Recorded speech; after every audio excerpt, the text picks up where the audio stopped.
What's up, boys? It's Duel Factory, and in today's video, I'm going to be giving you an updated Cyber Dragon deck profile for Dual Power with the new Cyber Dragon Naster, or however you pronounce his name. He's new level 1 that basically recurs Cyber Dragons from your graveyard or machine monsters with 2100 attack or defense, which actually gave this deck a really good grind game, believe it or not, and there's also some really explosive plays you can do with it now. I played this at my locals yesterday.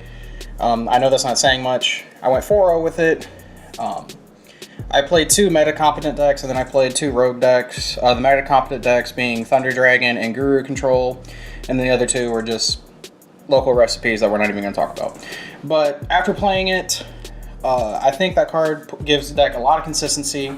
I think where it was lacking, where it couldn't go first or second, or it could only go second, couldn't really go first. Now I think it can go first, especially with the addition to it. So I'm going to go ahead and show you what I played this weekend at my locals, give you a little bit of insight of why I played what, and so on and so forth. So without further ado, let's go ahead and get into the deck profile. So first off, we played 3 copies of Cyber Dragon. It's the namesake of the deck. There's not really much to say behind this. They are ulti though. Only 2 of them are first ed. The foreign one's not first ed, so don't make fun of me for that. But they are all signed by the greatest Cyber Dragon player of all time, Yugi No, so I thought that was pretty cool. But 3 of this, you have to play 3. It's really good with machine duplication. Your Stratus of the deck. 3 Cyber Dragon Court, searches all your Cyber cards. That includes Cyber Emergency, Repair Plant, Rev System, and Cyber Load Fusion, which I am playing. Don't know if I'll continue to play it, but it can be searched by this card. I'm playing 3 of the new Cyber Dragon Naster. So for those of you who don't know what it does, it has a Galaxy Soldier-esque effect. You can send a card from your hand to the graveyard. It can be any monster. It doesn't have to be a light. And you can special summon it. Its other effect is whenever it's normal special summon, so it gets this effect no matter what, is it can special summon a machine from your hand or your I think it's hand or graveyard. It is special... Oh, it is, okay, so it just special summons from your graveyard, so that's one to keep in mind. But special summons a machine with 2100 attack or defense in your graveyard. Note, this can revive the Link. It can also revive the XYZ monsters, so in your mid to late game, you can summon 2 infinities in 1 turn, which is actually really cool. My favorite Cyber Dragon, honestly, is Cyber Dragon Hertz. Whenever it goes to the graveyard, as many of you know, it adds a copy of Cyber Dragon from your deck or graveyard to your hand. That being said, all the Cyber Dragon cards in graveyard count as Cyber Dragon, so you can recur like your Cyber Dragon cores, or what my favorite thing to do is recur the Hertz from your, not Hertz, but the Naster from your graveyard. And that's just a really good play, because there was one game I was playing against my buddy. He was playing a PK deck that was actually really cool.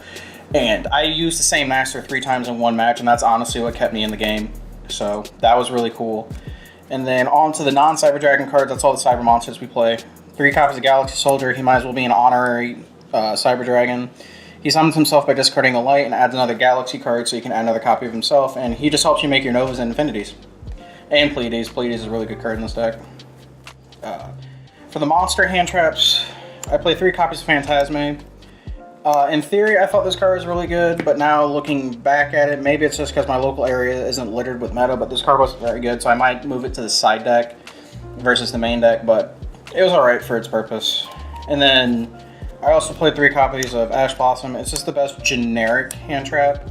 If you know what your area is like, or you know what regionals are going to be like and stuff like that, you could probably change this hand trap ratio, but like I said, this is just what I play for my local area, so there's that. And then on to the spell cards, we play 3 copies of Cyber Emergency.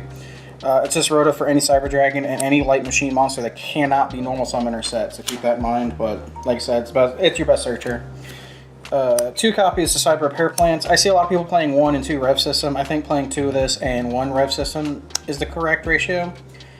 But Cyber Repair Plant's good. It's the one of the cards that lets you add Galaxy Soldier and also lets you add Jizakira, which is a side deck card, and also lets you add Inspector Border. So, in a lot of uses.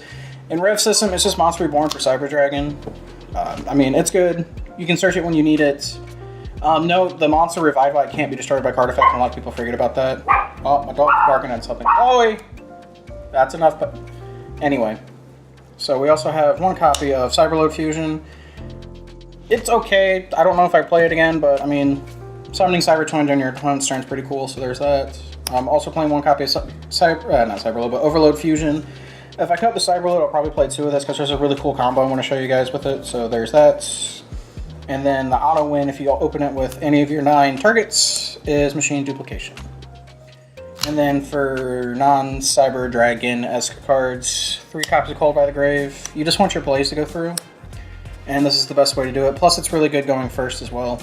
It's just another layer of trap if you need it. 1 copy of Foolish Burial turns your Cyber Repair Plane on. It also establishes your core in the graveyard. On the last 4 cards, 3 copies of Impermanence. There's actually a little bit of Thunder Dragon in my area, that's why I'm playing it, but I probably will cut this card because it wasn't very good for me. And then 1 copy of Overflow. I overflowed 2 people for 4 cards, and that was actually insane. I can just speak volumes about that card. But that is the main deck. It is 40. On to the extra. We play 2 copies of Mega Fleets. 2, 100% comes up. And like I said, you just need it. 1 copy of Rampage. This never resolves, it always get Ogre, but if it resolves, it's game. 1 Chimera Tech. I don't know if I play this again, but it's just there because you play it in Cyber Dragon. And then the 1 copy of Cyber Twin. Honestly, I only play this because it's ulti and it's signed by Yugi Nono. But if I cut Cyberlord Fusion, I'm not going to play this again. So that's it for the fusions, the Exceeds, the man himself, Cyber Dragon Infinity. One of the downsides of this card is you can only overlay it once per turn by cheating it with Nova. But since now that we have Naster, one of the cool things, Naster can revive this straight out of the graveyard. So you can hard summon 1 and then summon the other one with Naster. And you can have 2 Infinities in 1 turn, so that's pretty cool. 2 Novas. This card's insane in this deck. It has more than 1 effect, or it has more than 1 use actually, because most people only use it for Infinity. But the other effect, it revives Cyber Dragons.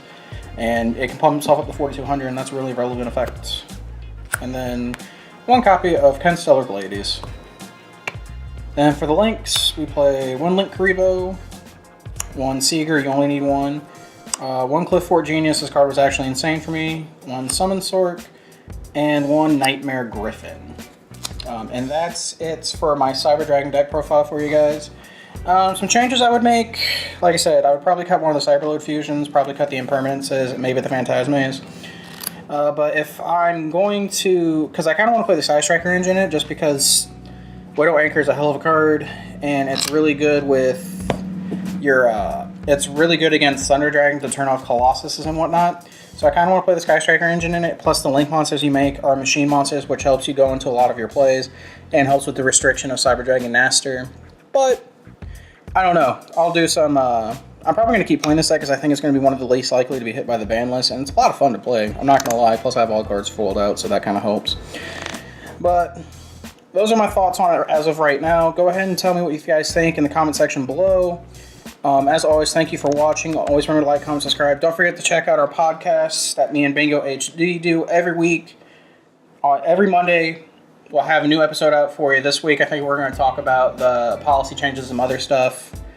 I also have a match of this deck recorded against him and his Necros deck. You'll probably see that within the next couple days. After this deck profile, I'm also going to show you an Orcus deck profile, and I'm also going to, I also have a case opening for Dual Power that my buddy Doug was so kind to let us do. Like I said, thanks for watching. Don't forget to subscribe, and we'll catch you guys in the next video. Peace.